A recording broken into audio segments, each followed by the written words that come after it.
وفي لاهاي نبقى، حيث تظاهر العديد من أقارب ضحايا الطائرة الماليزية التي أسقطت في شرق أوكرانيا، تظاهروا أمام السفارة الروسية مطالبين موسكو الاعتراف بمسؤوليتها عن الجريمة. وضع المتظاهرون 298 كرسيا أبيضا ترمز إلى الركاب الضحايا.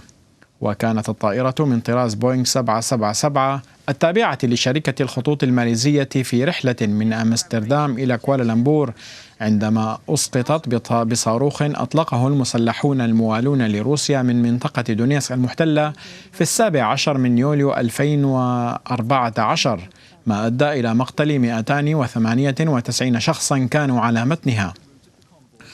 خلص فريق تحقيق دولي إلى أن الطائرة أسقطت بواسطة أنظمة صاروخية مضادة للطائرات من نوع بوك، التي تم إحضارها من قاعدة عسكرية بالقرب من مدينة كورسك الروسية، حيث يتمركز اللواء 53 الصاروخي المضاد للطائرات التابع للقوات المسلحة الروسية.